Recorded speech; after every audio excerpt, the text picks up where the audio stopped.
Folks and folks, people and people, humans and humans, pardon me. Welcome to yet another, God we're so busy, Reloved Guitars evening session. Now, don't get me wrong, I'm not a part-time worker, this is all I do, but it just works out in our family that it works better that I do this in the evening. And I do all the kind of admin buying,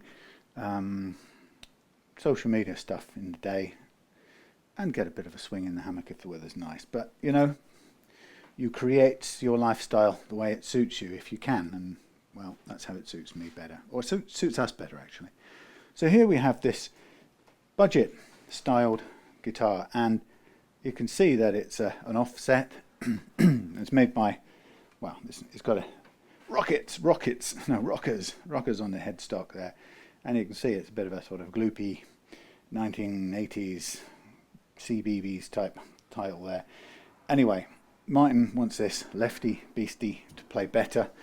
We started out by looking for a left-handed tremolo of quality. So what I mean by that is a Wilkinson, because personally I don't think there's much point upgrading even to a steel block just for the sake of the steel block, because there's usually some sort of repositioning required and so on and so on.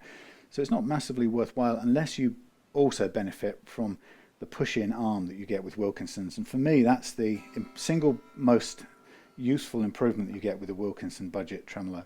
Now, this is the bog standard one, and I found an arm that fits it, and I was right, it is a right-handed thread. Although we was like, would that be left-handed on a left-handed guitar? But you know what, it's not. It's right-handed. So, so here we have it. We're going to work with that for the time being. I have lined up, well, first thing to say is that the Wilkinsons are almost non-existent. The only two I found now, I just bought two, first of all, and I actually rang the retailer and said, are they left-handed? And he said, yes, definitely. I said, right, I'll buy them, because they were shown left-handed in the picture, but they didn't have left hand written on the product ID, but he assured me they were left-handed, so I bought them, and they turned up this morning, and they're right-handed. So they're going back, and they're the only other Wilkinson ones I can find are going at the left-hand rip-off price of 65 quid each, which is just stupid. That is total exploitation of left-handed people, and I feel for you guys on that, because it's outrageous. Yeah, you know, the market, they're short supply, you can charge what you like, of course, but 60 quid for a tremolo. Now, it makes me determined to use this one, actually. There is an option here. We could go for a full block Fender replacement tremolo, which is 52, like this is, 52.5 inch spacing. The replacement ones that I would have bought are 54 inch, 54 millimeter spacing, which spreads the strings a little bit wider, but this neck can handle it. As it is, the only real feasible one, unless Martin wants to pay, he wants two, unless he wants to pay 65 quid each, which I think is a rip-off, then we are going to either stick with this, or we're going to go with the Fender replacement one at 52.5 millimeters, which has a full weight block, so you get that extra bit of sustain, but it also has a screw-in arm, so you don't benefit. I think for £0, by the way, the Fender is about 25 quid. I think for £0, this one is just good enough. Now, there are some further innovations I know that Martin wants with this, and I've written it down somewhere and immediately lost it, and he's not responding to emails at the moment. So we agreed that I would do a full setup on this. I would replace the nut on this. Actually going to scrape off this and put a Maurice on there for fun, and we'll spray some vintage or some amber nitro on here instead of poly. I mean, it's all been kind of gently rubbed off generally anyway, so it doesn't really matter that we'll use some nitro on there. It's easier to get the colour that way quickly. What else is there to say? So we will be doing some electrics upgrade, so it's about getting this to play really well, and I think the neck's pretty good. There was a discussion in the beginning about swapping this neck for a Squire neck, and Martin brought the two guitars over, but actually I thought they're different thickness heels, so there would have been quite a bit of messing around to do, and I actually think it's probably better to keep the Squire, which I did yesterday, just did the nut on that, but keep that as a great playing little Strat, left-handed Strat, and actually celebrate what's unique and good about this one. And what's unique is that it has a great big baseball bat. of a neck, and it's interesting, you know. It makes it different from other guitars.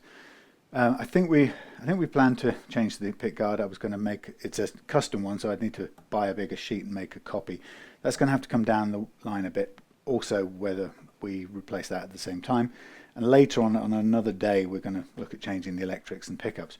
But for now, we're going to do a full setup as if it was staying largely in this configuration. Tusq nut, adjustable if it's a flat slot. Tusq string trees, they're all sitting there, and sand this back, build it back up with some clear, some amber, and then put a Maurice on there. And we'll just do a great setup for now, and then we'll look at, I'll just reconnect and find out what we wanted to do with the scratch plate, because I'm going to have to order a piece. I think it was white, but I'm not going to go and order everything until I'm absolutely certain. And of course I can't find the note that I had with it written on. I can check my digital document, because I do keep a digital version. Now, I'm going to do something a little bit weird just for now, because I need a couple of shots of something. So I'm just going to take you for a very quick walk. Excuse me, Jimmy. Jimmy's on the door today. Oh my God, I can't breathe. Just a quick. Oh, look, we've gone red in here. I'm breathing it in. Here we have cherry. What's that thing? Candy apple underway. Let me get a quick shot of these so I can document them later on. Candy apple underway. Candy apple trekkie underway. Right, pardon me. Get out of that unhealthy zone over there. Lock ourselves back in. I'll go back out and do a bit more spray in. Actually, the humidity is better than I thought it would be today, so I've got cans akimbo and we're ready to go. Also, it's nothing, no interest to you, of course, but tonight, or this evening is the evening I'm going to start carving this baby. This is Trekkie number 9. It's going to be in the original wood finish, so we've got vintage mahogany on the back and good old Trekkie on the front, so it's a SSS. But that's my camera off fun time work. I'm not saying this isn't fun, but you know, that one's just sort of, you know, radio on, not radio one, radio on, and chisel-tastic. Okay, so what are we gonna do with this? Well, with the things take different orders depending on what presents itself, and so what I think we should do first is, why don't we take advantage of the strings that are on here. We'll call them sacrificial, they're 9s. We'll use them because they're here, and why don't we do the fret leveling part. It's perfectly good enough to do it with this nut in place. What we can do is set the playing action down as low as I'm going to want it in the real McCoy. So yeah, I didn't realize that room in there is going candy apple. It's a translucent red actually. So and the trick about it is, oh sorry, stand up will you please? Can't see what I'm seeing now. The trick about the candy apple I'm finding is that hard getting a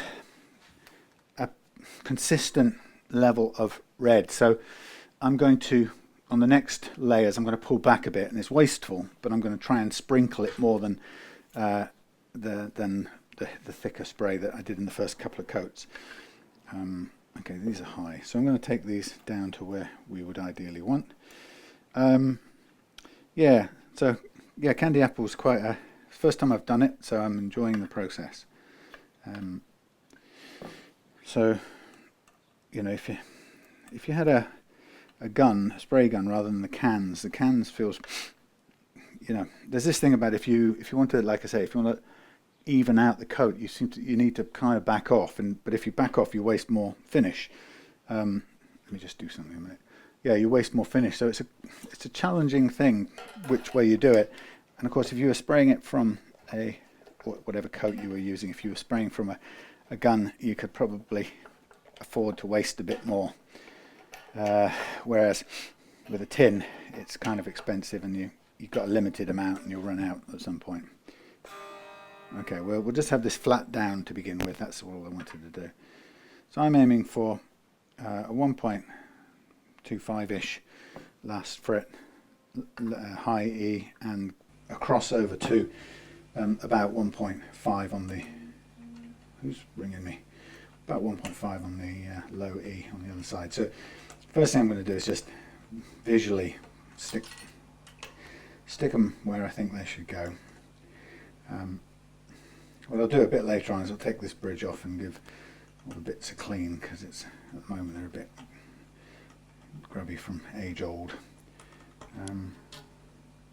We're probably around about the right height on this bass side, but let's do it one by one. Okay, 1.25, 1.5, a little further down, counterclockwise. Had a bit of fun last night making my video of me trying to destroy a truss rod to prove the point that you can't do your guitar any real damage. I'm sure there eventually will be some detractors and disagreeers who come along, but I sort of demonstrated my attempts to break a truss rod by cranking it several more times round, complete full turns, more than you would ever do in real life. So I think it was should have been a fairly convincing demonstration that even cranked as hard as I could physically do it, and with the neck bent over like a woody banana,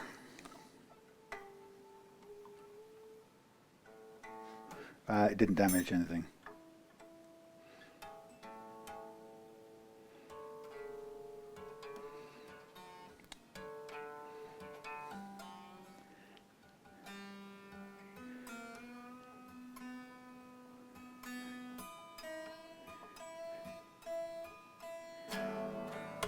Okay, so I've basically hard-tailed it to begin with, just so I can keep the action constant and know where I'm starting from. And what I really have a listen to now is what happens with the strings. Now, it's not quite the same as me being able to play it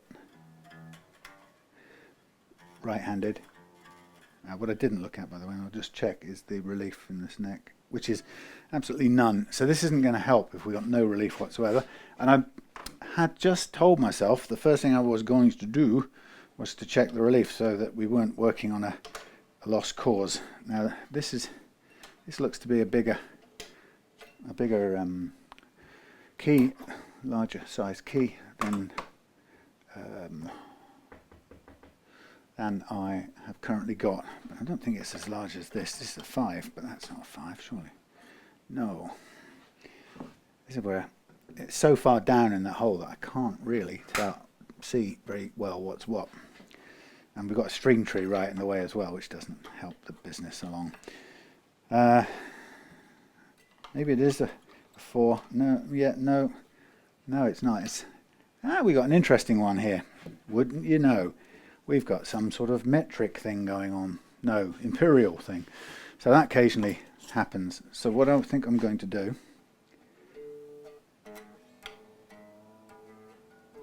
I'm going to take off this string tree a minute.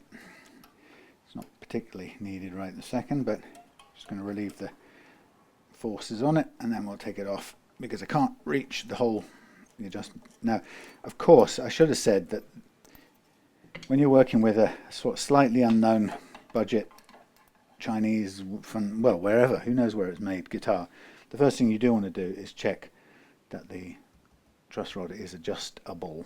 Now, the challenge I've got is I don't have immediately to hand, I'm not sure I've got a good set of imperial hex keys. I've got some that I'm going to have to try and find in a minute if this isn't one of them. So what you can do is, once you've slacked the strings off a bit, you can at least get some access to where you're going. Okay, so there you go. It turns out it is a 4. It just, you can't feel your way into it without clearing the way, so that's good. So if you remember the rule of thumb, or the rule generally, if this is flat and you want some more relief, you turn it counterclockwise, which is very stiff. So where are we in the functionality of the neck, the truss rod? I have no idea, and that's the first challenge you've got, is you can make an adjustment, but you can say, well, I have no idea whether I am still in the stiff side of doing up counterclockwise, or am I in a stiff middle section, or am I in a stiff positive thing the other way? And you can't tell straight away, so that's a bit of a challenge to get the strings done up again.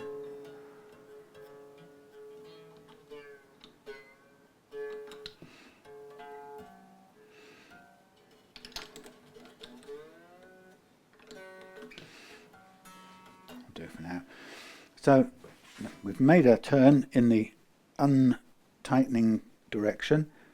And do we get really anything out of it? Well, yeah, there is a little tiny lift. Okay.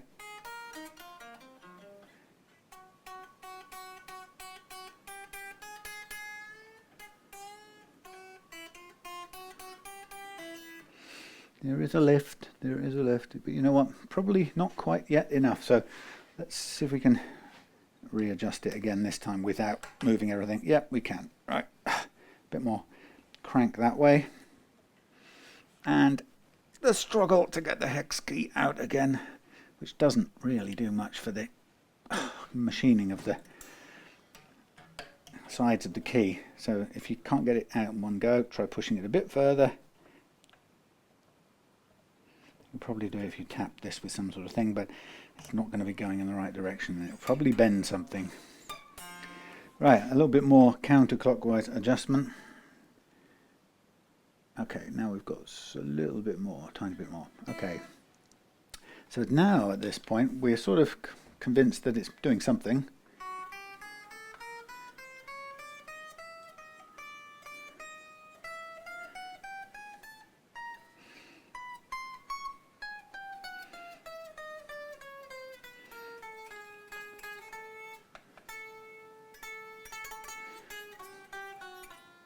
So it's a little bit of fizzle, but nothing major.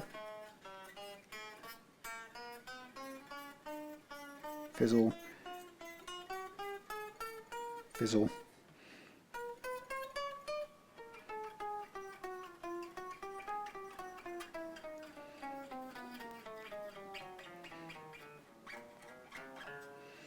So very good, relatively.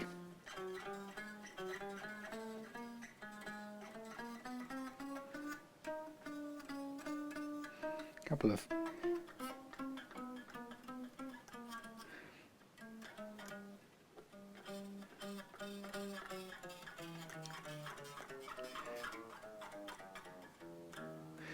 not bad for a budget guitar. Oh, let me check the couple of things. We'll see what the bends do up here. Right, this is where it usually breaks.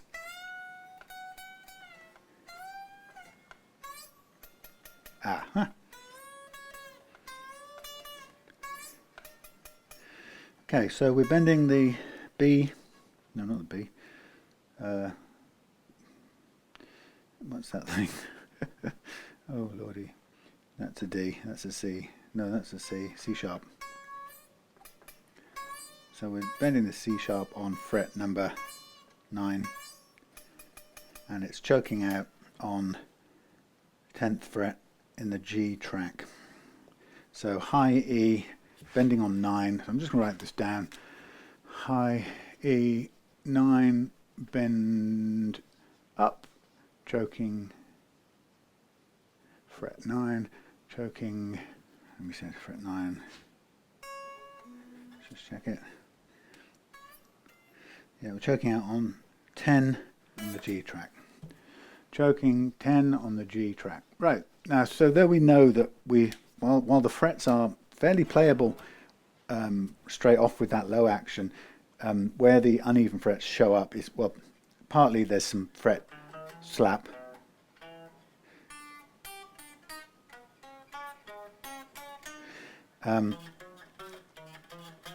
but mostly the thing that would bother me is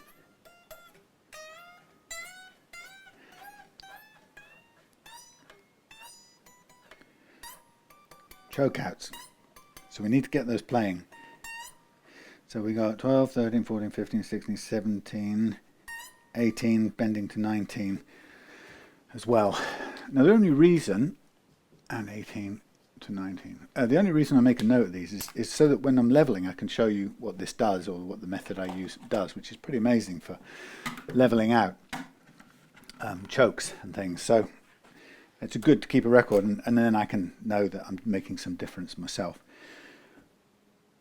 All right, so state of neck, generally not bad at all for a budget guitar, but in its details, when you put it down to a low action, you've got some fret buzz at various places, fret slap at various places. No individual fret buzz, so nothing majorly high, except when you do those high E bends, you find that it chokes out, and that's choking out where the fret is slightly high, but not so high that you'd hear it in just running up and down. So if we know that the fret, because it's choking out on, where are we, 9 bending to 10, it's choking out there, right? So we might hear this sounding a bit ropey as a played note on the G string.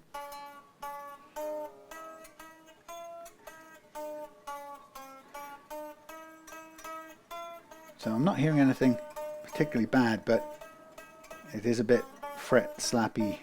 And what I mean by that is you can hear that buzz and all these notes.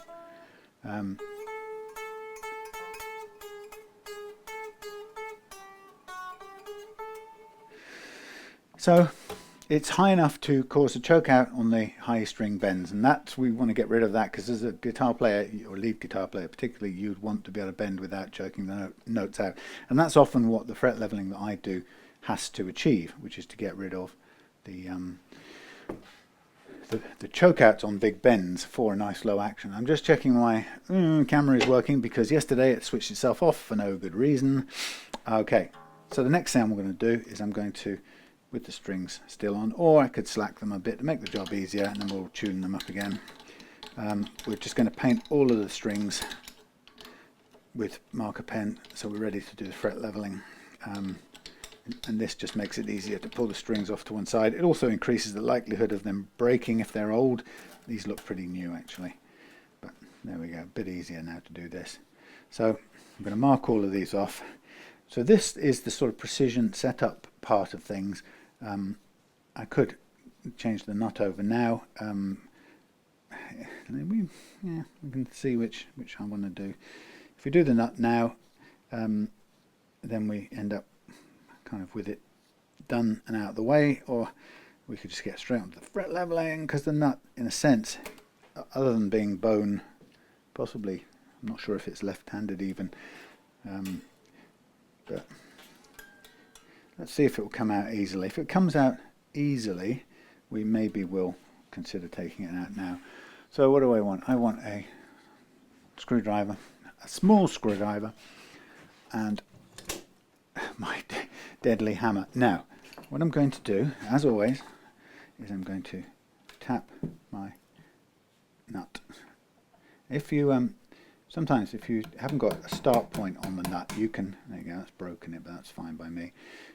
You can actually drill a little start point in there, which will allow you to get some purchase to drift it out.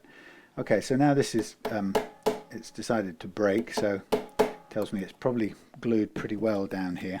So what I might do is just have a go at it from this side. So I'm basically just trying to gently convince it to come out this way more than anything. But if it's glued, which I suspect it is, it's really not prepared to play. Now, a couple of options here. I can probably tell a bit by the what's on there whether it's how hard it's glued in. So we can probably just chip underneath it a little bit, keeping this screwdriver flat, but it's saying it's really tough. So yet again, I'm going to revert to my little razor saw, which I've become quite attached to. And what I'll do now, just holding this in place with my finger, I'm just going to cut down the middle of this to encourage it to let go of its grip. Now, as you can probably imagine, yes, this is a good way of breaking the nut up, but you don't really have a massive amount of control of where your cut ends. So you can cut down until you're convinced it's near the bottom, and then you can have a go at tapping the bits off, and chances are they won't necessarily come out. Actually, don't want to. So you have to keep on going, and even if you get to the bottom, it isn't any guarantee that they're going to want to come apart anyway. So you can sort of keep on widening it a little bit as you go. And you can, I mean, if you go too far with this and you do score a line along the bottom of the nut slot, it isn't actually that important or not that critical an outcome, because the bulk of the nut, the new nut that you put in, will still, this doesn't want to do, see, it's properly glued in forever and ever. Yeah, the bulk of your new nut will sit on the flat surface. It doesn't matter if there's a little scored line down there.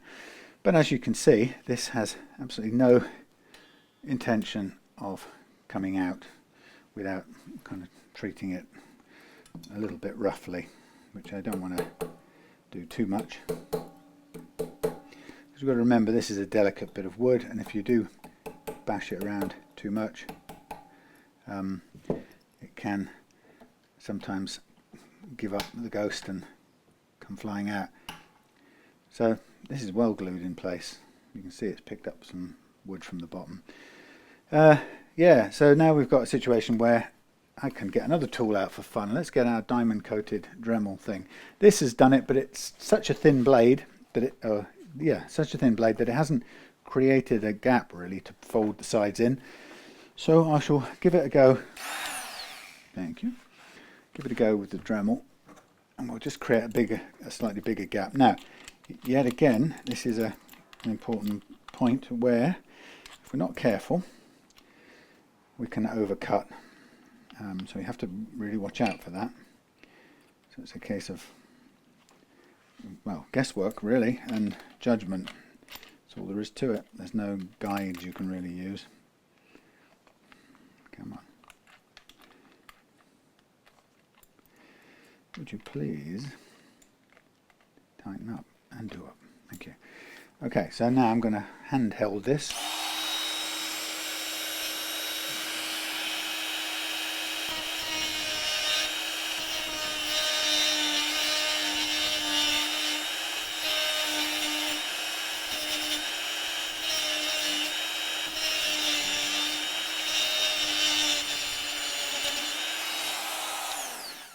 Well, as you can probably see, that tells us it's plastic and it's melting and still not coming out, but it's melting, and it's determined to probably pull out some wood with it. But yeah, it's not bone, it's plastic, and it doesn't want to come out. So still got to carry on persuading it.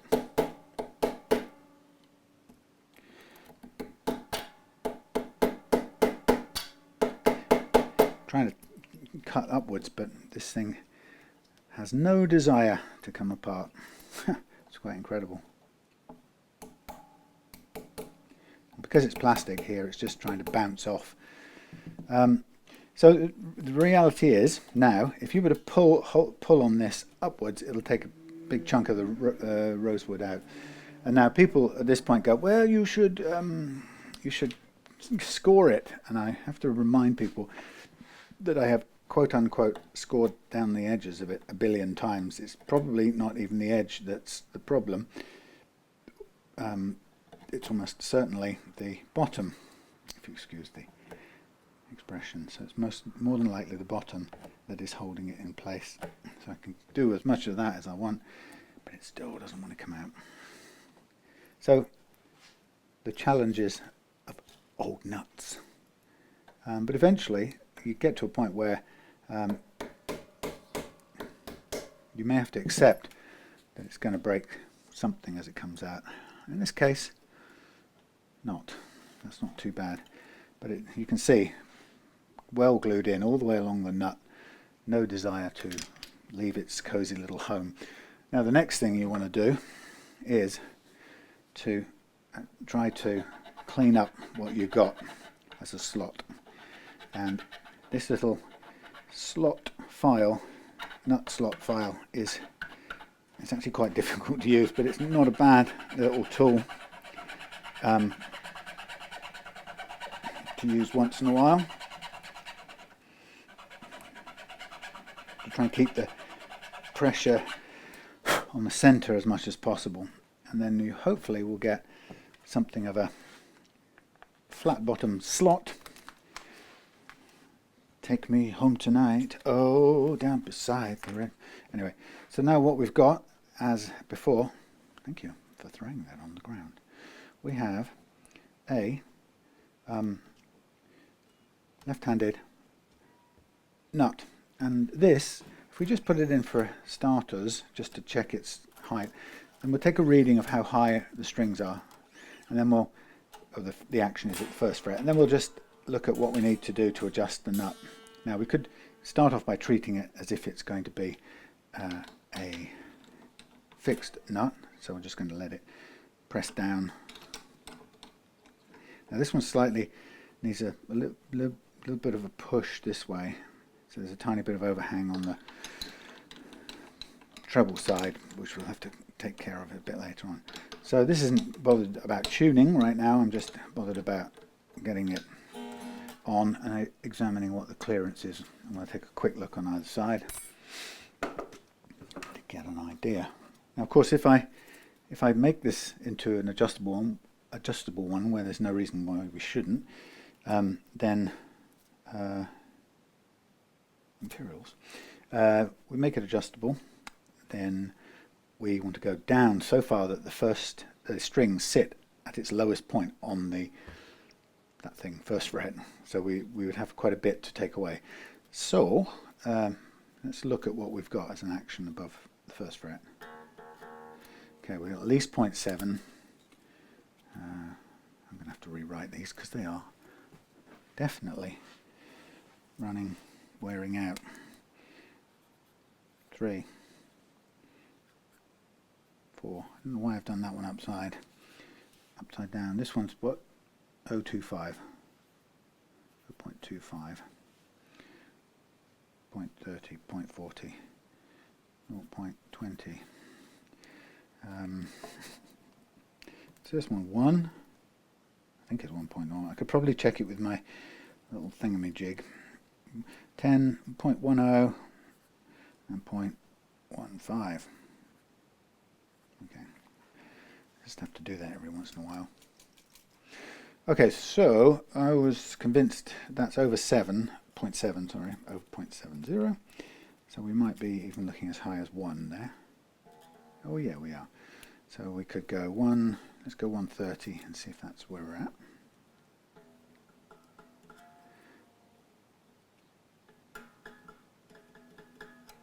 No. Oh well, that's because it's got 2 wrapped up together. Let's go 130, not 170. Oh. 130, yeah. 130 on the bass side, let's add 20 more.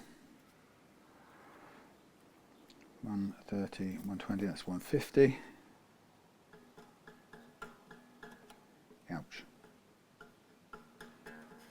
Right. So, on the bass side we've got 1.5 clearance over the first fret, and on the treble side, start with 150, see what we've got. Not quite as much. Let's go 130.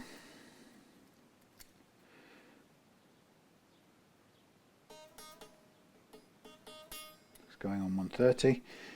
Can I have any advances on 130? Let's go 140. We should be on 140. Yeah, 140. Okay, so treble is 140, and we know we want 0.3, so we've got to lose minus 1.2 on the bass side and minus 1.1 on the treble side. So it's quite a lot of takedown. But that's to have. Oh no, hang on. That's to have a 0.3 action. We want to take it down so they sit on there. So we need to go down the full distance, don't we? Yes, we do. So let's do that bit now. We've still got pen on the frets mostly. Might have to redo some of them.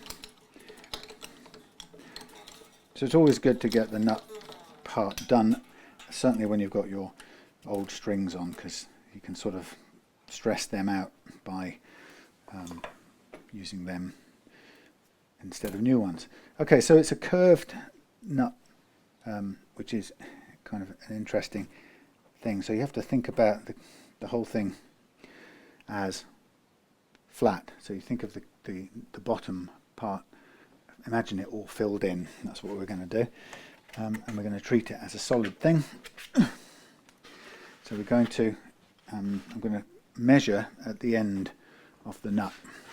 I'm not going to pretend that the middle's filled in. I'm going to ignore it effectively because it's part filled in by that little foot.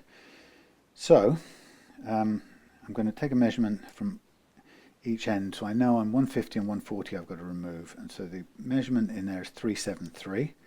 Let's write it down again. So base end 373 and treble end, even though I can't get very far into this little slot, we'll call it, because we can't get into the slot, we'll call it 425. Treble 425. Now we know we've got to take 150 off the base side, so we're aiming here for 373 minus 150 is 223, right? Yes, you know it is. Base side 223. Treble side minus 140, and it's currently 420. What do we take off? Well, it's 320. 280. We'll call it 280. 280, and that should sit this thing upon the should put the strings on the first fret, down on the first fret. So the challenge here is to take down this nut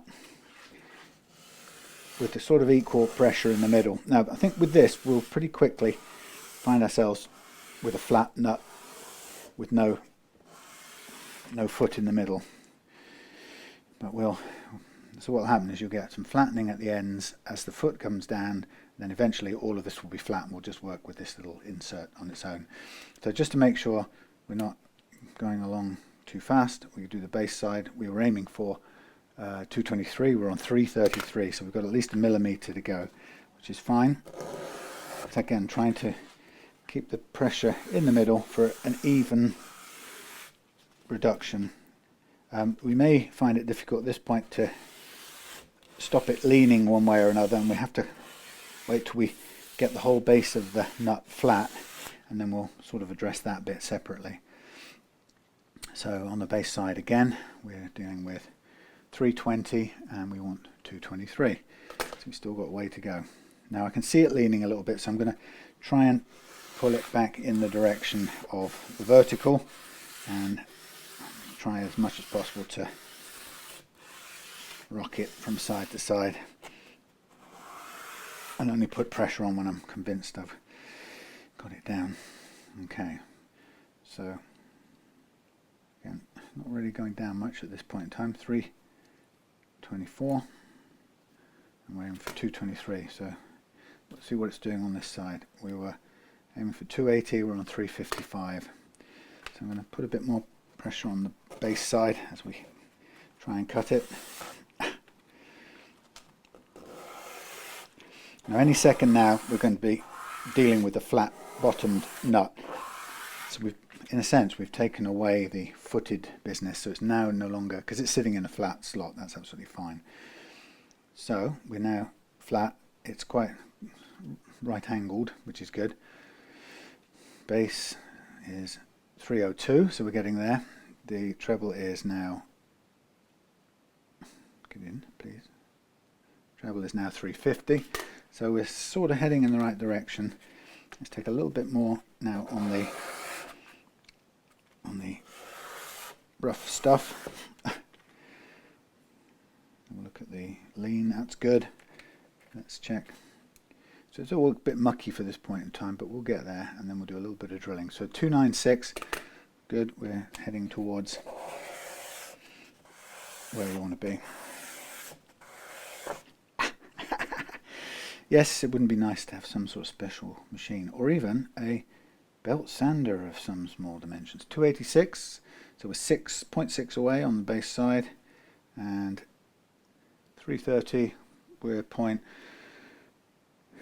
what did I say? 0.6 on the base side. Yeah, 0.6 on the base side and 332.5 on the treble side. That's not bad at all. So yeah, I am running out of grip. Can get there, but it's just not easy.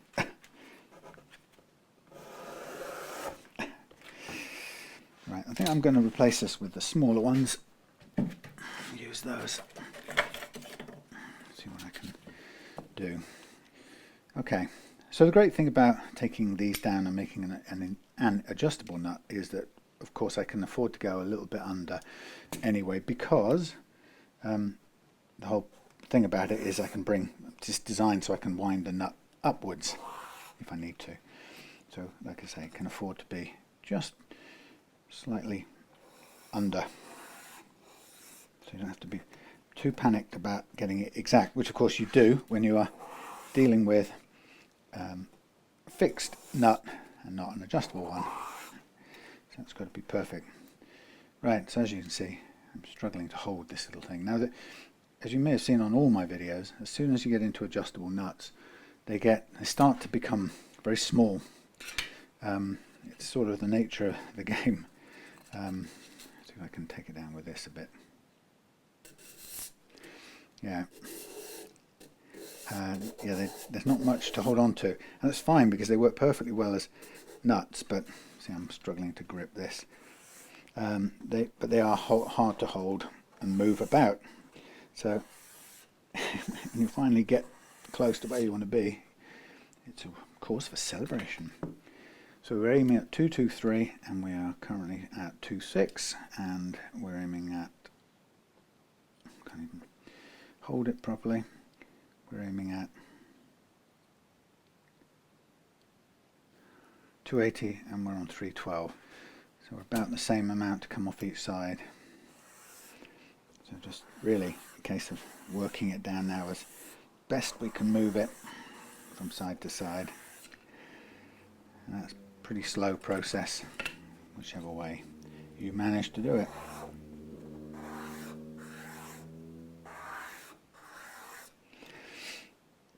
It looks good still. A little bit leaning now. I want to lean back a little bit now if I can just use the side to side rocking motion to achieve that. That's good. Good. Fiddly fiddly. Right, let's have a look. Now what I'll be able to do is we're 258. Let's see how far off we are.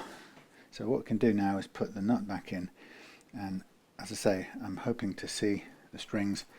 I want the strings to land right on the first fret, and the frets aren't very tall, which adds to the fact that this has to be pretty low altogether. So that's fine because we'll put the legs on it in a minute. Okay, so we've got, yep, that's good. They're sitting right on the thing. Good. Let's put these on.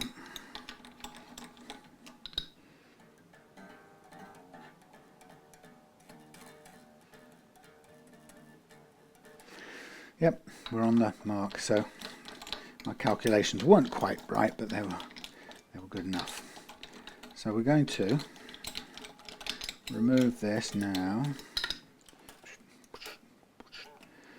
and we're going to mark up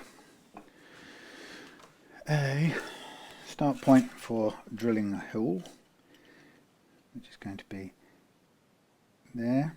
I do this by eye. It's between two strings, basically, and in the center of the thickness of the thing.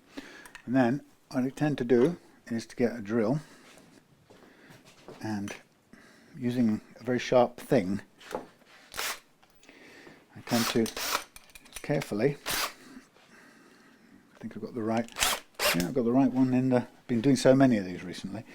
And what I do is put this on here where it won't move, and I start by deciding where the hole is going to be, right in the middle, on target. So I start by pushing in a little bit of an angle, and then I sort of straighten it out once I've got a little bit of a bite going, so that it kind of eventually goes down. Because the hardest thing about this is getting your drill bit to go straight on the machine. If it doesn't have a good start point in this, good start point on this surface, and of course it's a sloping nut, so it's going to be tricky. If it doesn't have a good start point, what it tends to do is it tries to slip off sideways, which we don't want. So I can begin by finger screwing, if you excuse the expression, just to get a little start in this, and that will help me to get a vertical start. I mean, you could do it with a drill as well. Now I want to get this started in the right place, so sometimes a little countersink can also help, just to get it started right, so it doesn't go off to one side or other. It feels good, and then you can, as I say, you can just add a little bit of finger pressure drilling. That's the word I should have used. Finger drilling. Now that is in the right place. Should allow me to run through with the pillar drill, which is sitting there waiting to do just that job. So I will whiz along there and do that while you wait there.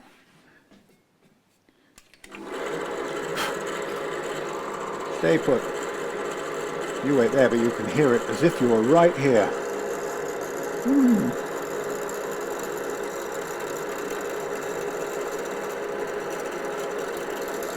Straight through. Nice. Come on.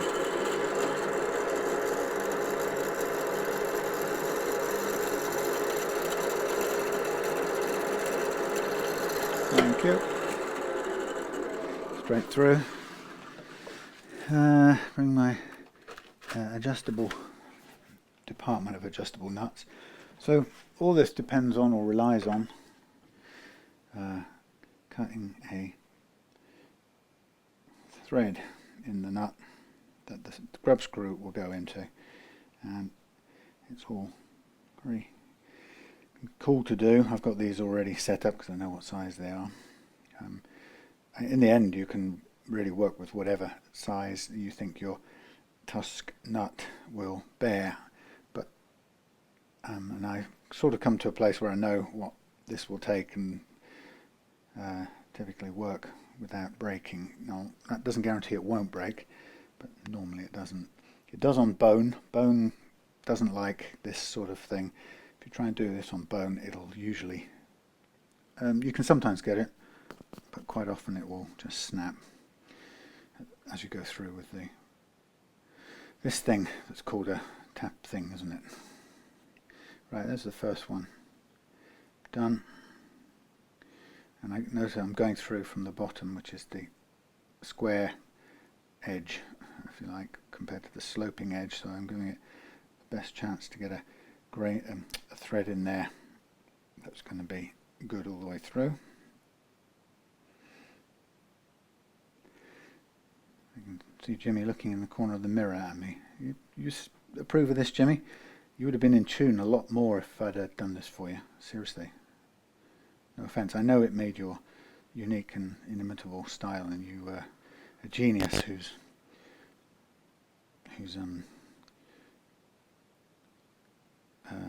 suede boots I probably not fit to polish, but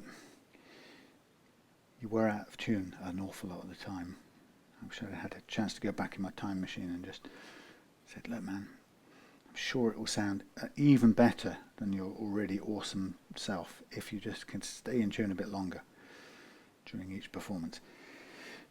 But hey, who knows? You can't alter history and you can't hurry love. Right, the next thing I'm going to do Here's another little trickery. Oh my lord, I've got to order some more. I am in trouble. What I'm going to do is I'm going to fit the tiny wee grub screws in place now. Again, also fun. There's that grub screw. And I'm going to use them. I'm going to put the thing back in. I'm going to line up the nut where it's going to need to be, and I'm going to use it to tap down. Now these are little pointed grub screws for the time being. And I'm going to use the points of these grub screws to tap down in the slot where I want the nut to sit. So first of all, I'm going to let it hang out a bit over the treble end, like I said. So I'm going to go there, and I'm just going to tap like that, and then I'm going to tap like that. And with a bit of luck, yes, it's giving me two little marks. Let's see if we can zoom in and show you what I mean. Hey. See those two little marks? Of course you can, right? And that's my marks for where the grub screws are going to sit. And so what I'm going to do next, if I can, you can look at it from here, and I can probably even zoom in a bit. I'm going to do a couple of things. The first of the things I'm going to do is I'm going to take another little drill bit or two, sort of really pre-sized ones that I've used before, and I'm going to use, again with a finger drill if you like, tiny bit of downward pressure, but I can feel it cutting, so hardly any pressure. I'm just using this to make a little recess in the rosewood, and that will, purpose of that will be, when I make a bit of a deeper one, will be to just allow the feet of this nut to locate, and it will stop them, the nut moving sideways. So if I put this in here now, I can see that that doesn't want to move anywhere, and it's where I want it to be. There's a bit of overhang, as we know, from the on the right treble side, which is fine. Let's just double check this. So I'm spinning around here again. Right. Sorry. Right. So let's just put the strings doing back on for a second.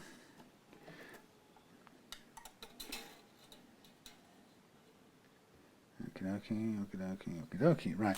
So that's spread the balance of the strings just over equally as far as the frets are concerned, because the bass strings are much thicker and I don't want them going near the edge.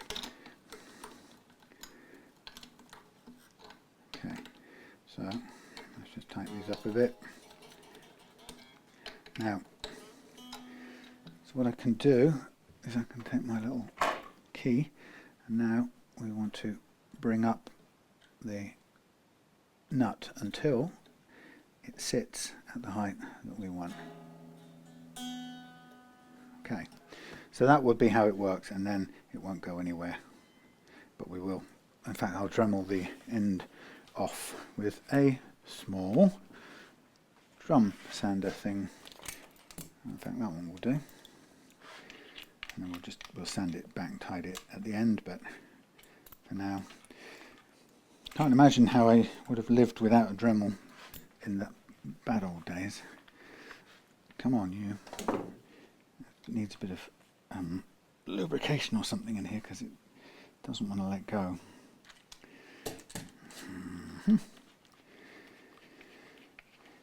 I think I'm going to have to spray a bit of that let go stuff in here.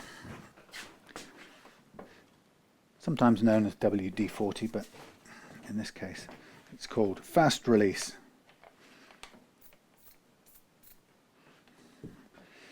Come on, you want to come out. Now I'm going to have to clean my hands next.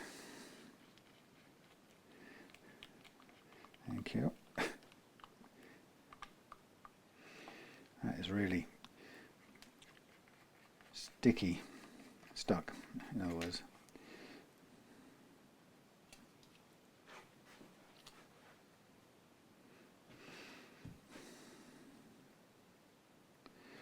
Oh, that's the other thing about these little discs. I did read online, and somebody said they're great, but oh right. Apparently they come undone when you use them, and then eventually the thread wears off. So there you go, the thread's, no, thankfully it's still working. Yeah, the danger is the thread can wear off and then you just don't have it, doesn't work anymore. Okay, so I now have, actually probably just to get this thing apart, sorry, it's not really massively relevant right now because I don't need it this second, but I don't like it being stuck to there. I'll take these off for a minute. Take that off, and then probably cobwebs. I'm going to attach this in the vise and tap it a little bit. Which way would I tap it? Well, really, I don't want to tap it the other way, but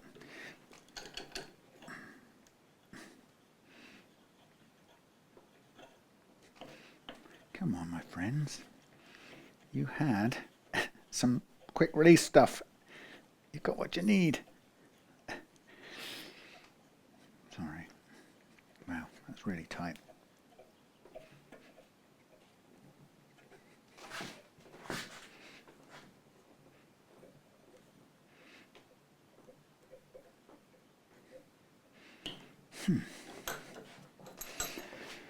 Okay. So I don't know whether this collet has just become a bit too tightly done up. So maybe we need to open it up a little bit. Anyway, right, where were we? Oh yes, we were going to do a bit of Dremel thingying. So in you go. On you go. In you go. Get some of this stuff. Sorry, you can't see anything now. On you go. Tighten up. Well, that feels a bit better. Right. Let's just do this before I do anything else. So this is held in place quite well for the minute.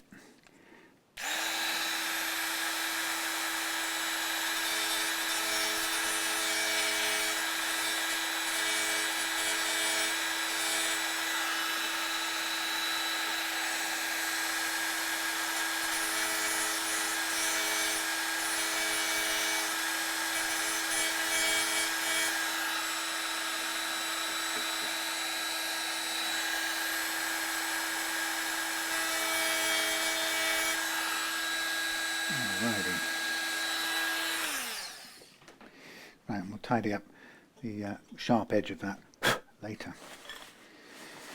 You go out of the way, you go out of the way. Right, okay. Let's get these in tune for a minute and then I'll wash my hands. And then we'll do the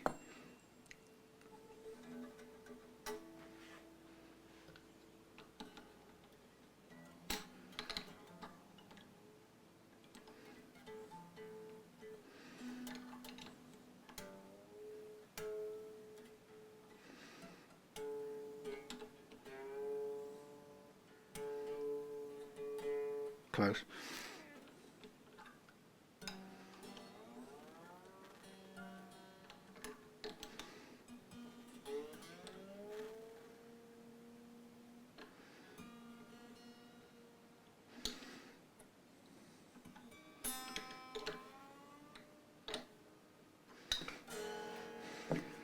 Okay, that will do me as far as the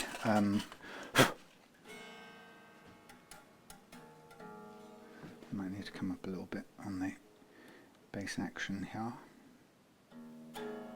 Okay, that'll do me as far as the action and everything is concerned.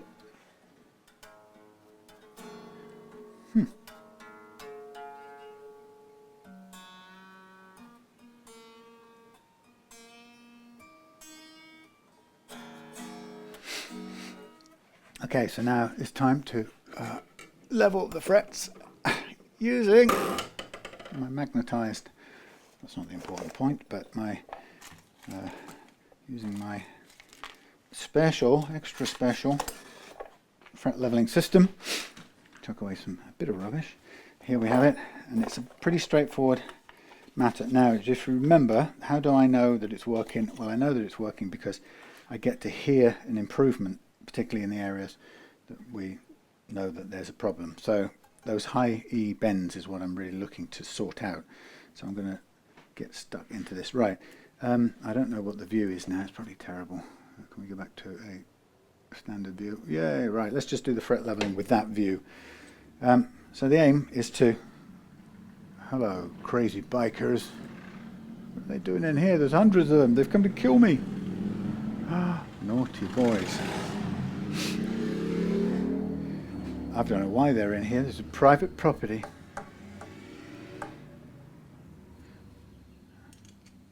Maybe they come to warn me off something. I've done something wrong. Entirely possible. Doing something wrong, that is. Okay, so I'm going to calibrate this so it's lined up with that. Wonderful. And then over the side we go with that one. Push the string out of the way with this one. And away we go for a nice gravity assisted fret level. And what it will tell me straight away, or very quickly, it will show where the high frets are. That's very useful information, and the sort of physics of this thing does a great job in alerting me to it. So I can tell you straight away, we've got high fret there, a bit higher there, low there, a bit of leveling there, bit of leveling, none there, so there are 2 low frets there, not much there, not much on the edge there, bit of leveling, high fret on 12, 13, 14, a little bit on 15, nothing on 16, so that's low, 17, 18 low, 19 a bit, cutting a bit, 20 and 21 are low. So it's really interesting that that's what this tool is telling me about the shape of the condition of the frets over here on the bass side nearest the camera.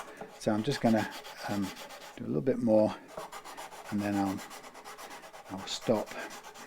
Now the thing about this is I can see where you get to see where it's taking material off. So we've got a cluster of high frets right there, and that's cool because we can, once we get it all done, we should be able to hear the difference. So the only issue I had with the bass string was a tiny bit of fret slap in certain places.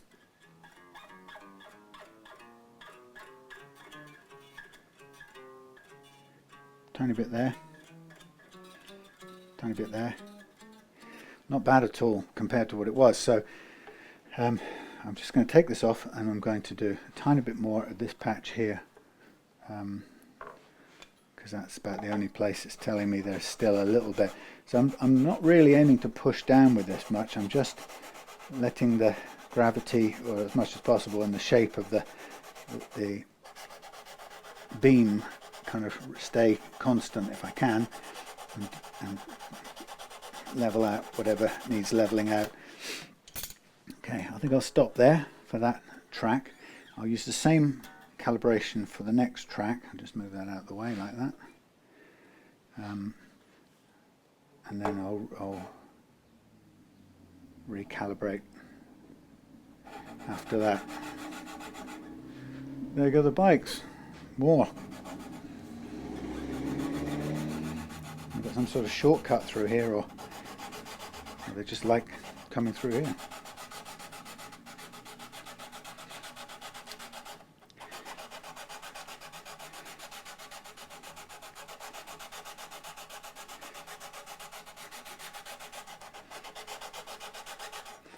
Now, again, that's showing me a 12th fret is high. I don't know if you heard me say at any time before, but if we get choke outs or something, you often will find that the choke outs are not caused by a high fret, they're caused by a low fret, because the low fret, a low fret, makes the next fret high.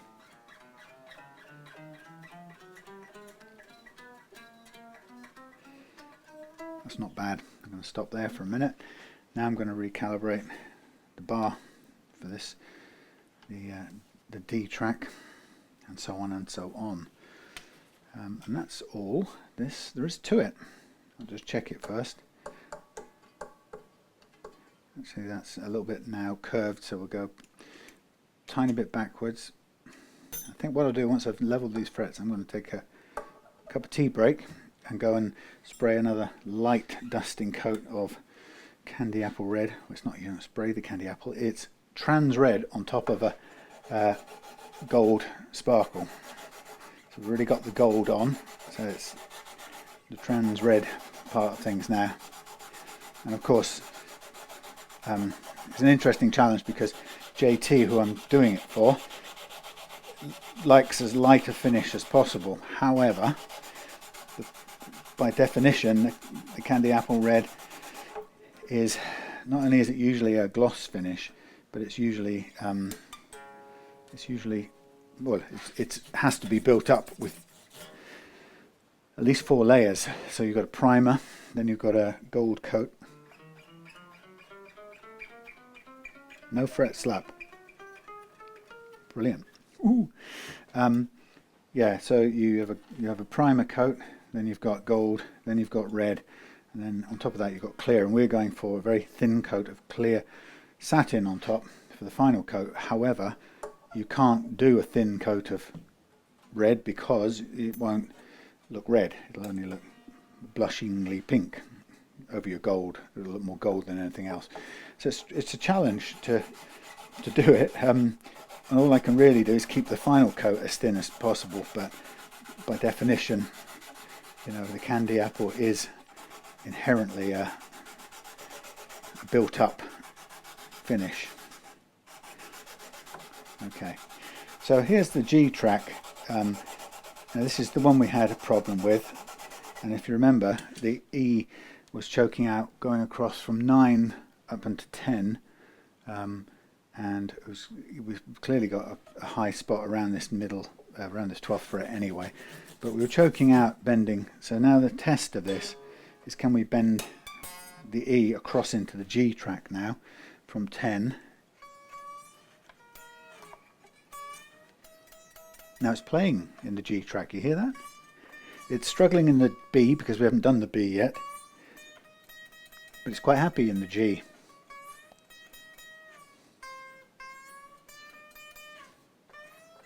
Great, so that's a proof of it working. That's what's so great about this method. I can now tell you I've freed up that choked bend on that note, and now I can go from there and I can just do the B and the E tracks now, the B and the high E track, and I know that will clear out the little zizz as we're bending across. And once that's done, we've got a good action out of this. And then all that's required, in inverted commas, that's required is to recrown the frets and sand and polish them out. And that takes about half an hour of aerobic work. It's quite boring and drawn out, but it's necessary.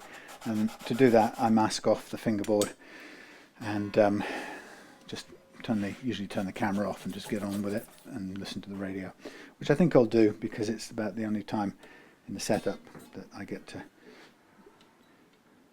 turn my brain off. Anyway, so now we just calibrate for the high E track as a final adjustment, and that's now needs flattening out a tiny bit. And the amount of adjustment is very, very small indeed, and a tiny bit more. And we should be good to go. So once this is done, I'll take off the strings, give everything we'll clean up after the fret sanding, but we'll do the fret polish out next, and then I'll sand off the headstock, get rid of that logo, and we'll go from there. Maybe even today I might even be in the mood to shoot some nitro at it, but only if the humidity stays good. And at the moment it's 56, so it's not bad actually, but that's in here. It might not be quite as good out there, but it's still a lot better than I'd expected. I had penciled in the plan to do some spraying today, but as the forecast went through, changed during the day, didn't look like it was the best. Okay, so let's go to 10 again and bend. Look at that.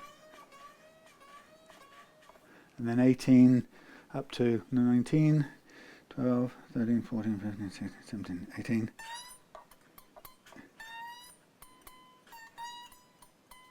Okay, let me just check that.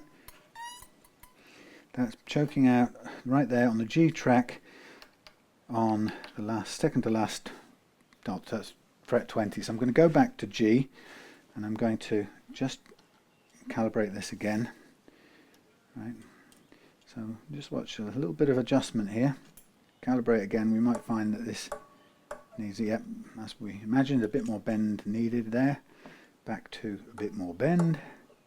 We're on.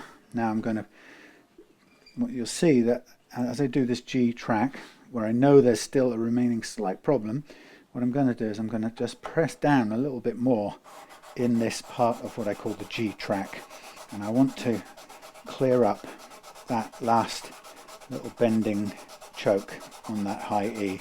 So I'm just hitting on the E of the G track here the last little bit, and then we can check it by going to 18 and bending across. 12, 13, 14, 15, 16, 17, 18. See?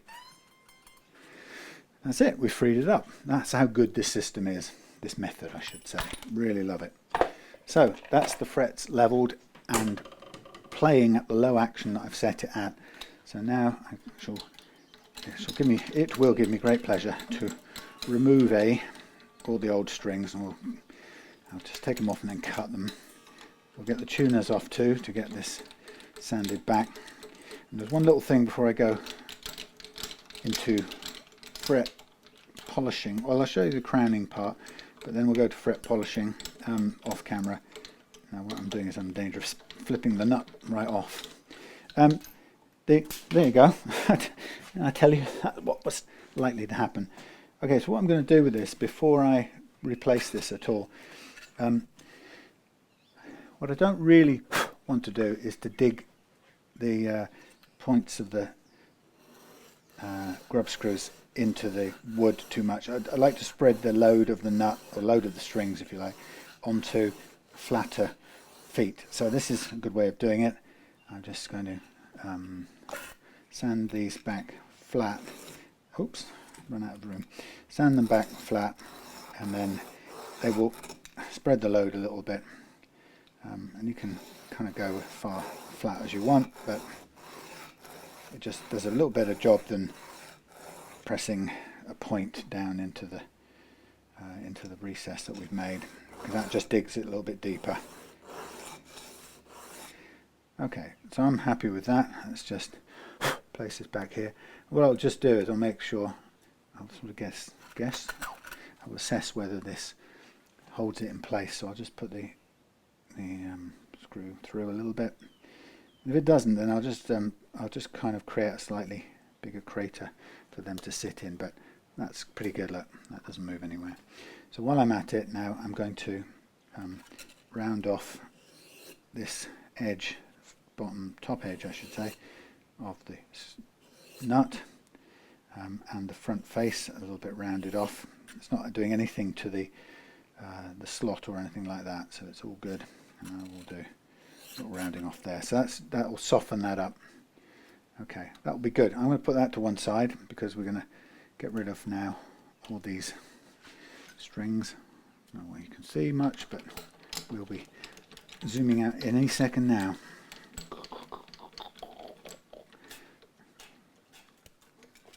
And we'll take the other string tree out, hopefully never to be seen again, because if I have anything to do with it, those go straight in the bin. Right, so I'm going to put the little tiny hex key out the way because I'm running short on those, like I'm running short on everything. I'm going to find my pliers and cut my side cutters and cut these strings off. Thanks to Simon's sacrificial strings, I have got an absolute ton of good strings to use for sacrificial purposes. Sorry about the view a minute. So I don't need to kind of stress to keep these too much, but it's always good to have spare ones. But right now I have a glut of spare strings, for which I'm very grateful. Right, I'm just going to do one last little thing here. Again, check the view quickly. There's the view. So I'm just going to do the recrowning part. So for that I will mark up all the frets again. These aren't very tall frets to begin with, so it's never going to be, you know, they're not going to, once you've leveled them, they're not going to be any taller, if you get what I mean. There's always going to be a certain amount of height reduced, but it's a judgment call about whether do I think there's enough to result in a nice playing guitar. And in the sense with this, I think there is. It'll feel quite like the Squire that I did last night, which is low frets anyway, so it'll be sort of in keeping with that. So I'm going to use the medium jumbo sized part of the tool here. I'm just going to go across and just, if necessary, reshape the top of the fret a little bit so that we turn it back into more of an arch shape, but doing so without taking down any of the height that we've just evened up and leveled out with everything else. So with low frets to begin with, it can be quite difficult to do this, and you end up sort of rubbing on the rosewood a little bit. There's no real way around that. If you put masking tape on, it's also going to do it through the masking tape. It's a function of the frets being ultimately quite low and relatively near the end of their life, so can't really get around it. You have to kind of bite the bullet on it. So I'm using the sort of, might be slightly gentler side of the file when it comes to low frets, the side that hasn't been used so much, so it kind of, I think it bites a little earlier than the worn side, or the more commonly used side. Anyway, so basically when you're working on frets that haven't had much leveling done, there isn't much to do with this tool, but it takes a little bit longer, as you can hear now, as I work on a single fret that's been relatively hard hit in the leveling department. So that's your uneven frets that have taken more of a battering than your already level frets. Ow, sometimes that happens. You slip and you stick the pointy bit of the file into your hand if you've got it holding it like this. That thing about I mentioned about the high frets, and the challenge really being that a low fret creates the same problem as a high fret, because a low fret makes the next fret effectively high, and so your strings will choke out or buzz in the same way. High fret in a sense is much easier because you just rely on your leveling beam to lop the top off and kind of put it in line with all the other frets. A low fret is more costly in fret metal because in essence you have to bottom out all the surrounding frets until they come down to the same level as the low one, and as you can immediately tell, that's got to be more expensive in fret metal. Of course it's not the complete end of the world, but it's not perfectly ideal. I'm just looking, there's something I probably should have taken more note of. This isn't, the neck isn't on massively evenly at the heel, and that doesn't have an impact right now, but it could slightly change the sort of configuration a little bit down the line. So let's undo, let's take this neck off. I can do the sanding and polishing with the neck off, so that's what I intend to do.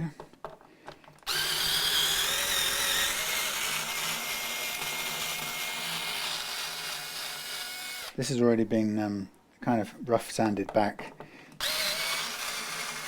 I'll probably go over it again with a bit of 1000 grit just to smooth it out a bit, but it's got a nice feel. The slight problem is when you create fret dust and you're working with an already sanded neck, it can quite easily, the dust can stick in the sanded, into, what's that stuff? Grains, no, stripy things, the scratches, that's what I'm looking for.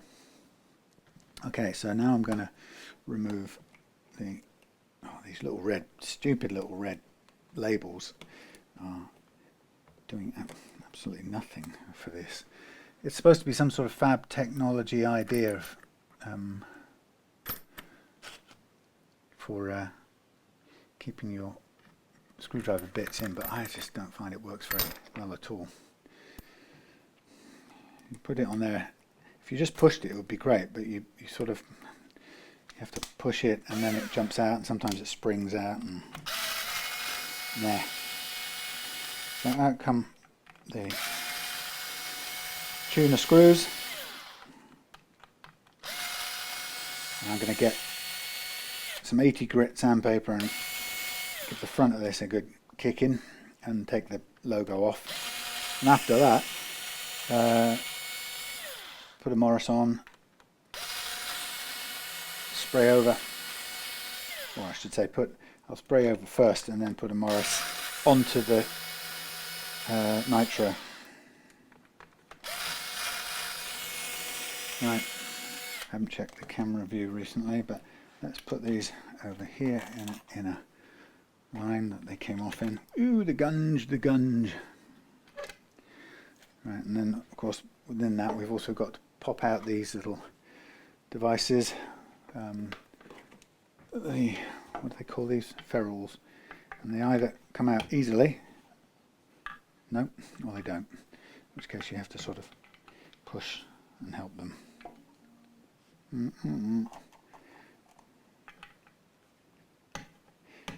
Never straightforward. They don't want to come out easily.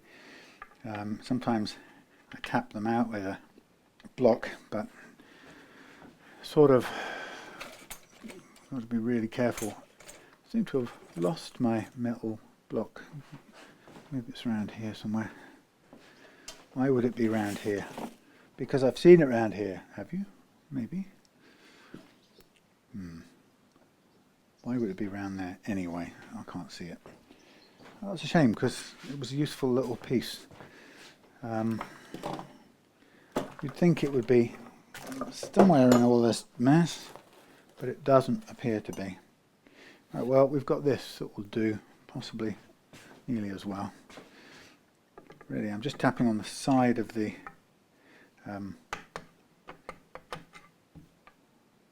ferrule.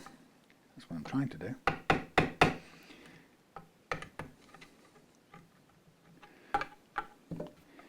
It's sort of coming out.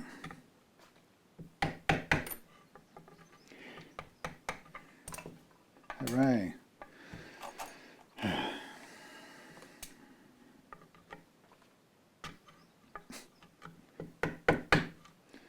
Come on. You've got to be able to bite the edge of it. This is good for that, the hex key, but it's not very good, and not such a good hit. Well, it does work, I suppose. There we go.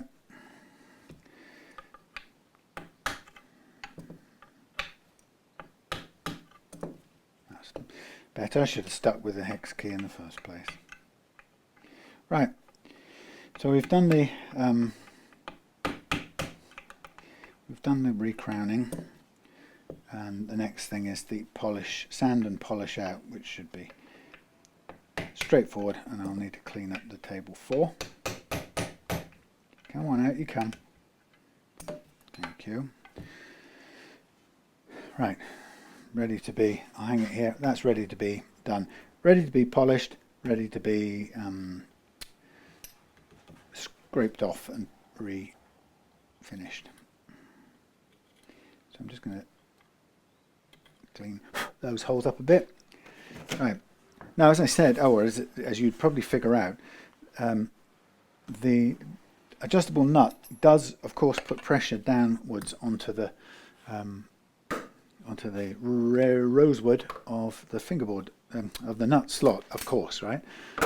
But providing you keep the feet flat, I've never had any issues after that. It may compress the rosewood a very small amount, but it stabilizes and it doesn't go any further, which is why I didn't want it to be pushing on, or the sharp grub screws to be pushing on it particularly. Not a good, best start point. So it'll work. I've had it working on guitars for a long time now, and it's a very good system. So that's why I keep on using it. I started out by, in some ways I would have preferred some sort of base at the bottom of the slot, but it's as you may have seen with this one, it's so shallow. The slot on a Strat or this type of guitar is so shallow that you really can't fit much in there. And if you were to put in a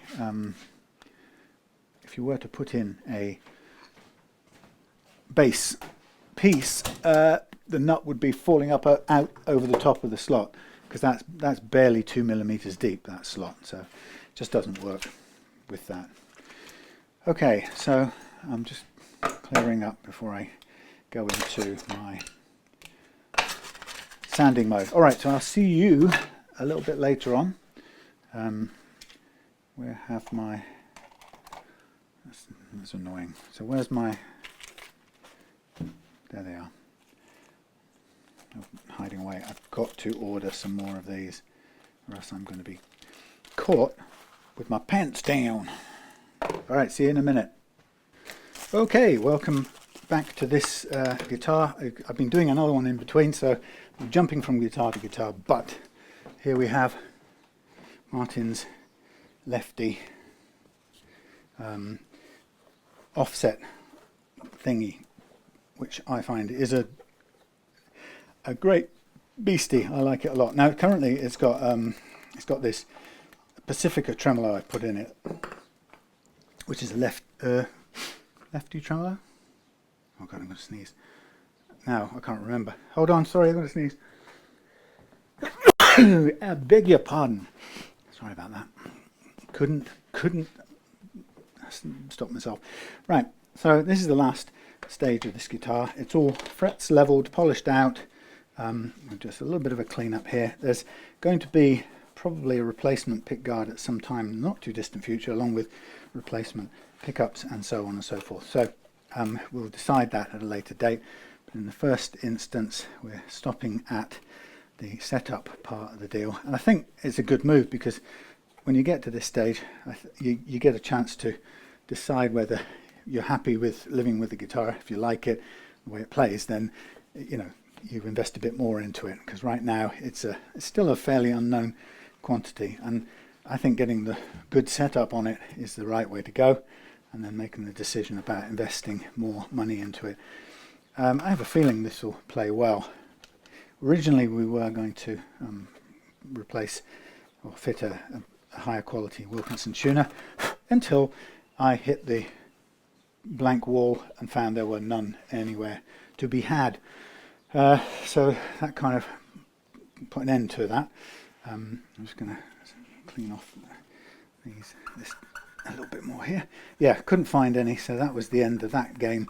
And actually, I could find one probably in the whole of the world. That's not an exaggeration. In the whole of the commercially searchable world, as far as being in the UK is concerned, I found one currently, and because it's a left-handed thingy, they wanted 65 quid for it, and there was one more in France for 77 euros, plus all the shipping and stuff that would no doubt be chucked on top. So it's that thing of charging silly money for left-handed stuff, and of course you can't really complain, because the whole point about the consumer market is that it goes to whatever the customer will pay, and there's no logic inside of it other than supply and demand, theoretically. And so if somebody who, God, my wrists are bad, somebody has a what do you want to call it? I need some new strings. One set of 9s left after this. If somebody has a left-handed tremolo sitting on their shelves, and they know that the world wants one, then they're going to charge a premium for it. And, you know, so would you if you had something that was scarce in the world. That's the way it goes, eh? Anyway, but I think the fact that it's scarce because it's for left-handed players is the unfair part of it. You know, it starts off by being scarce because they don't make enough left-handed ones. But then again, you know, you can complain about it, but then somebody says, well, that's just how it is. You know, the mechanics of the market are such that they aren't going to buy a ton. They aren't going to make as many left-handed ones as they are right-handed ones. Therefore, left-handed tend to be scarcer, and therefore at any one time, if there's a demand or an increase in demand for left-handed bits, they're going to be in shorter supply because there aren't as many to begin with. That's the wrong hole, silly person. And so that's just how it goes. And if you don't like that, go and live in Russia, is what people like to answer. Where you'll never get a Wilkinson. Well, in the old days, you'd have to have the state-sanctioned East German produced whatever. And don't we know how much charm those old Russian guitars have? No, you wouldn't want to play them particularly, but they have so much Soviet charm. It's always good from the outside, isn't it? Somebody who lived in that world. Well, actually, nothing, not even that simple anymore. Used to want to say, somebody who lived in that world would say, God, no, it was horrible. But actually, there's a frighteningly large number of people who still remember it fondly. You know, including a lot of people or a sizable number of people in former East Germany who kind of wish it could be back in the old ways. You know, and you think to yourself that the days of the Stasi, are they crazy? I'm going to take you down from this interesting new place, fly you into a new position so you can look at the stringing business. This is a left-handed guitar with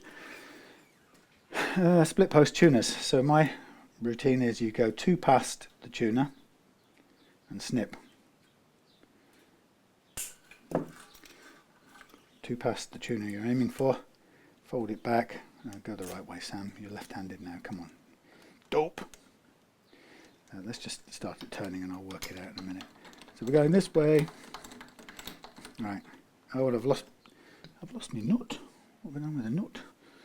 There goes the nut. And I should have started off by doing the inside strings because it's going to try and knock the nut off again. So my mistake. There you go, like that. So let's go with the D. So go to the D, 2 past the D. This is where you've got to be careful because if you line up with the wrong one and then cut it, you've cut your bridges and you've got no comeback. So I'm not going to do the loop thing here because I can't feel instinctively the way it goes. So I'm going to let the tuner do the talking.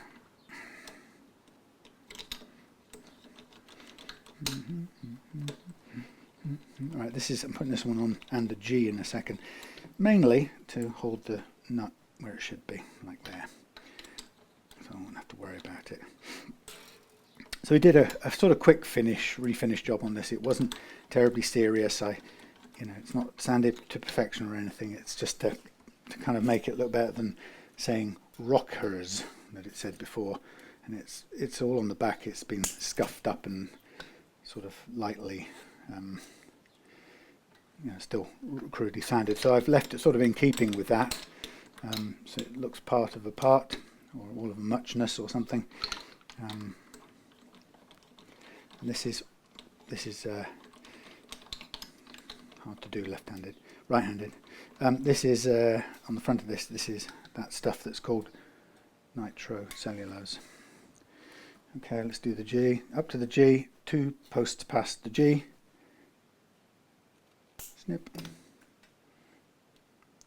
Forwards and down.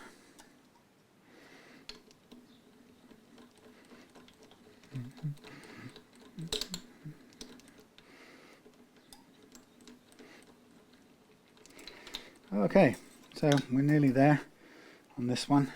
Okay, now go up to the next one, the B, and then sort of 2 past there, although there aren't 2 to count, but you sort of get the idea. You have to have enough spare material to get hooked in like that. Okay. I had an interesting guitar come in yesterday. A CMI Telecaster, sort of 72 style. What are they? The thin line style ones, but not hollow body, but with the dual humbuckers and the sort of the different style scratch plate, the non-telly shaped thing. So that's going to be interesting. Sort of refret and bring back up to a, well, I'd say a new, not new look, because we're going to keep this sort of most of the old look that's, you know, hard lived. It's an old guitar and it's been knocked about and played, but we're going to refresh the neck and refret it and re-radius and refinish it as well. So that's going to either be in clear gloss nitro or clear poly, gloss poly. So I'm not sure which yet. Okay, so having got those on, I'm just going to give them a bit of a pull.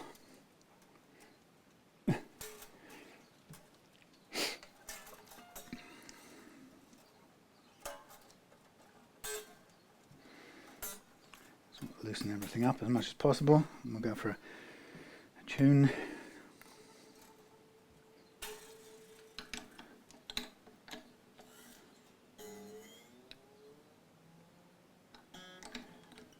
Oh, now we are touching the. Okay, we need to just raise this up a little bit. Thank you. It's okay, maybe a tiny bit there. Need some more of these, must order them.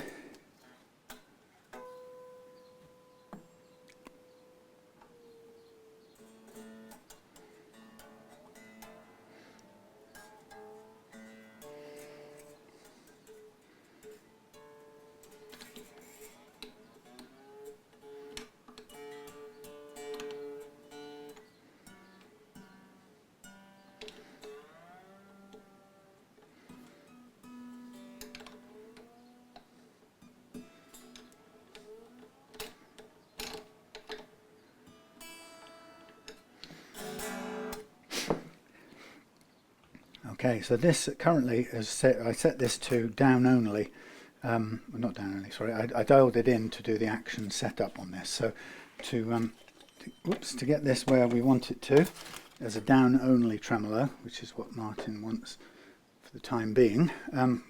Certainly while we've got it as a less precise tremolo, the original cheap model, I'm just going to need to, in a minute, dial out the claw screws until we just reach that sort of point where it's flat on the deck under normal conditions, but doesn't take much to just depress the tremolo.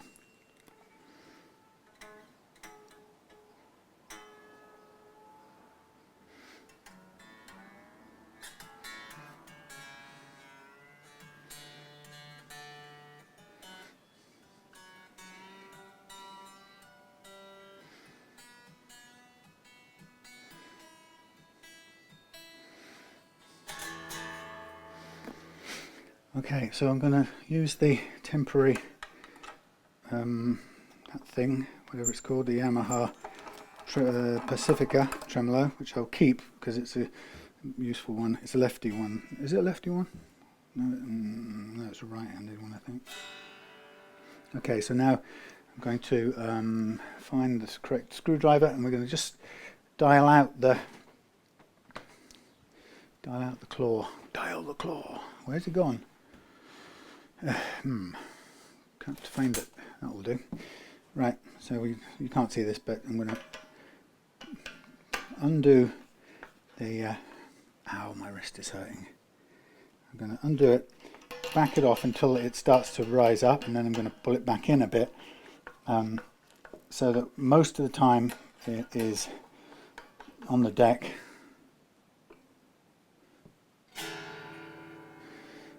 but we can then easily depress it. So that's the down only mode, and so finding the balance point is quite easy. A little bit of backward movement, but not much. I think we go from there. I think I'll just take it out a bit more and just see if we lift off anywhere, and then dial it back in again. Just come out a bit. Yeah, that's a bit too much now. So 1, 2, 3. 1, 2, 3.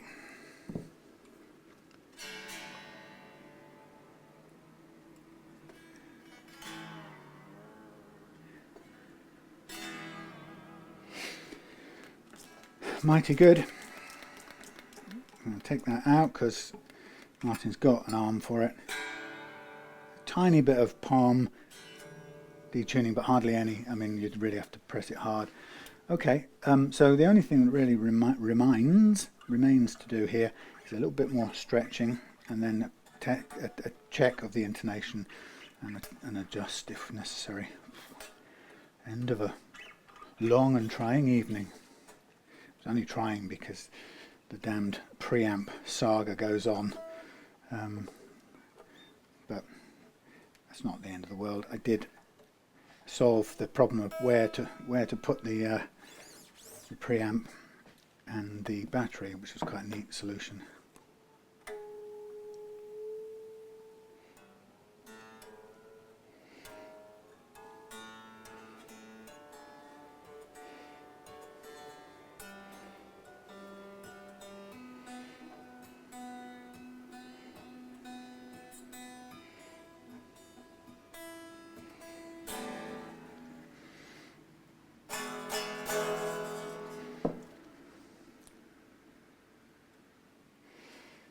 Check the action again. We should be where we were before. Nothing should have changed. We have.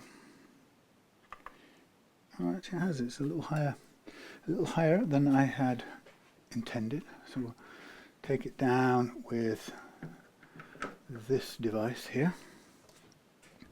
So 1/2 mil. We want to take it down. So dial it out by 1/2 turn. Dial it out by 1/2 turn, and the same all the way across. Oh, that's not biting. Something's a bit worn in there. 1/2 turn, 1/2 turn, 1/2 term, 1/2 term. Oops, a bit more than 1/2 term. 1/2 term. 1/2 term. So 1/2 a turn on a Strat bridge like this, on this type of size grub screw, equates to just about exactly 1/2 millimeter of action height as measured at the last fret, which is very handy.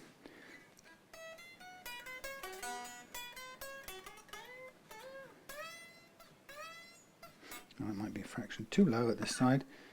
Yeah, we are just about scraping along there.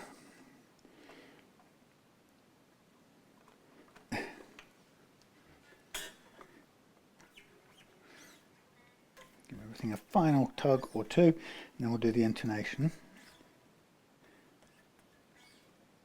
Thing about, you have to remember, if you're going to set a tremolo in locked off or down only, then the action is the action. If you set it in floating, that's fine, you can set the action the way you want with it floating, but if you then lock it down, or convert it from fully floating to down only, the action will drop by 1/2 mil.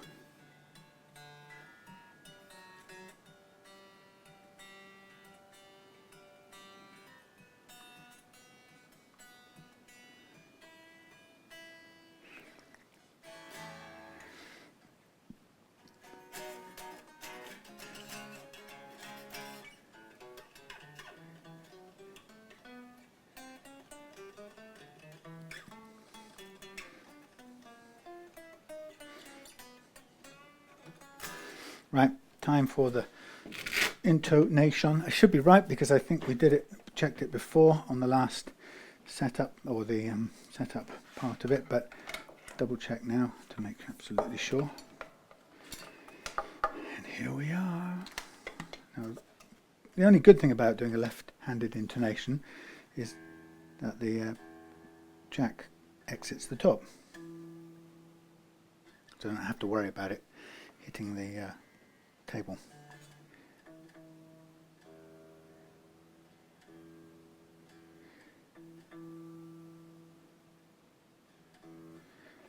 Still a bit of stretch in there.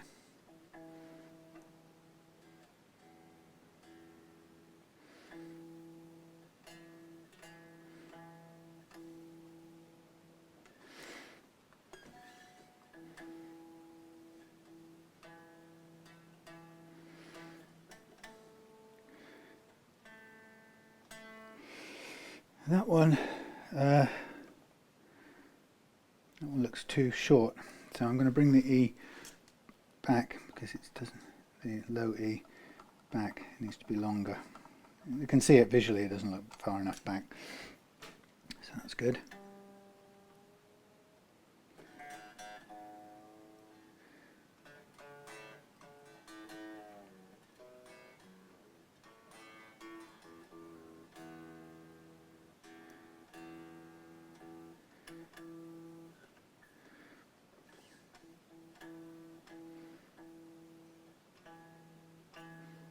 Yep.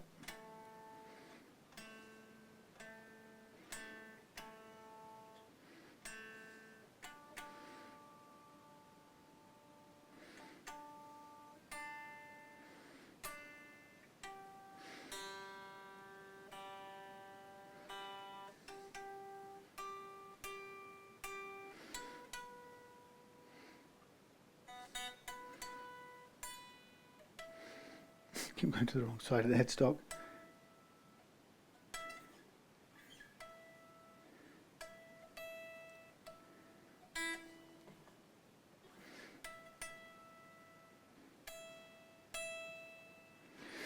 That's it. We're done. Beautiful, lovely, tiny bit of tweak on the intonation. That's it. So this is going to go in a bag and come home with me. So that's 2 coming home in a bag. That's good. Good news. Right, this one's done. So both of Martin's offset guitars are done. Sorry, both of his budget guitars, I should say. So thank you for watching.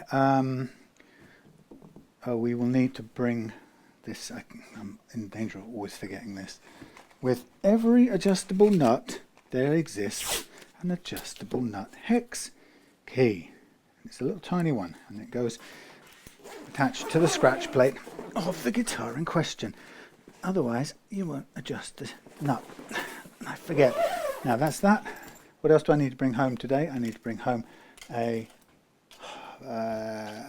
digital caliper, or a mechanical caliper that used to be digital. I'm going to keep that at home from now on for measuring string heights. However, that's a good idea, but it's not going to be accurate enough, so I think I'm going to have to take this one home as well. But I do want one at home for that purpose, so that's over here ready to come home. So both of them are coming home. Right, that's it for now.